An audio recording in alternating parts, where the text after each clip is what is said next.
어제 발표됐었던 최저임금 결정체계 개편안에 대해서 노사 모두가 반대하고 있습니다. 경영계는 기업 지급 능력이 제외되는데 강하게 반발하면서 수정을 요구했고, 노동계는 노사 자율주의가 훼손됐다고 주장하고 있는데요. 자세한 이야기는 산업이부의 황윤주 기자와 함께 나눠보도록 하겠습니다. 먼저 최저임금 결정구조 개편 내용부터 한번 살펴볼까요?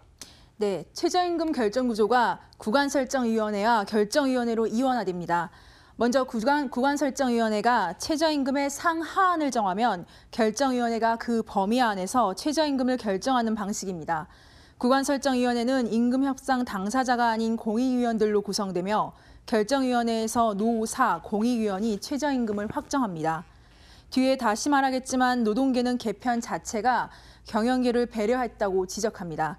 최저임금 결정구조 개편으로 임금협상 당사자인 노사 자율성이 훼손되기 때문입니다.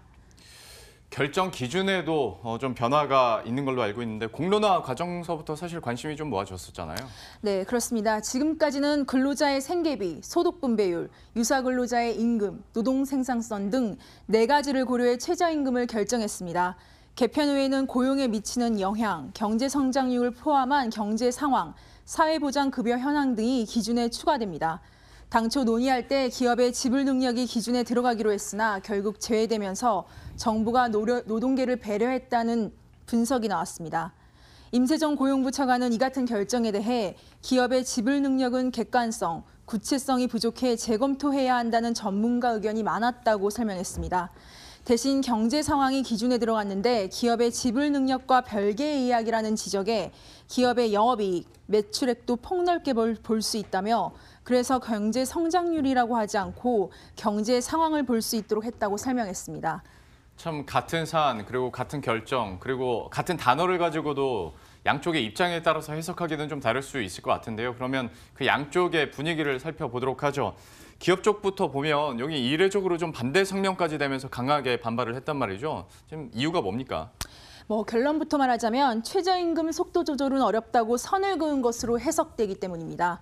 지난 14일 문재인 대통령은 자영업 소상공인을 청와대로 초청해 최저임금 인상을 결정하는 과정에서 자영업자와 소상공인들의 의견도 충분히 대변되도록 하겠다고 말한 바 있습니다.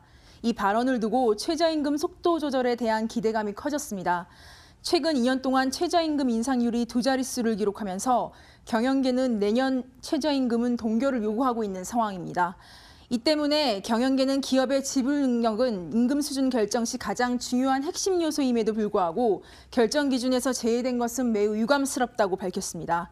특히 기업의 지불 능력을 판단할 수 있는 지표가 없다는 고용부의 설명에 대해 일본 사례를 참조하면 한국은행 기업 경영 분석에 있는 수익성, 성장성 같은 자료들을 토대로 기업 지불 능력을 충분히 판단할 수 있다고 반박하고 있습니다. 그러면서 기업 지불 능력을 초과한 임금 인상에 대해 기업은 제품 가격 인상이나 고용 축소 등으로 대응할 수밖에 없다며 물가와 고용에 부정적인 영향을 줄 수 있다고 주장하고 있습니다. 기업 측에서는 노동계에 유리하게 결정이 났다라고 할 수 있는데 노동계에서도 또 반대 성명을 냈단 말이죠. 여기는 또 왜 그런 겁니까? 노동계는 사실 최저임금 결정구조 개편 자체를 처음부터 반대해왔습니다. 노사 당사자가 임금을 결정하는 대원칙이 지켜져 왔는데 결정구조가 이원화되면서 최저임금 결정 당사자가 배제됐다는 겁니다. 최저임금 상하한을 결정하는 구간설정위원회에는 노사정이 추천하는 공익위원들로만 구성됩니다. 이들이 결정한 임금 상하한을 두고 결정위원회가 최저임금을 결정하기 때문에 노사 자율주의가 훼손된다고 반발하고 있습니다. 예, 지금까지 황윤주 기자와 함께했습니다. 잘 들었습니다. 감사합니다.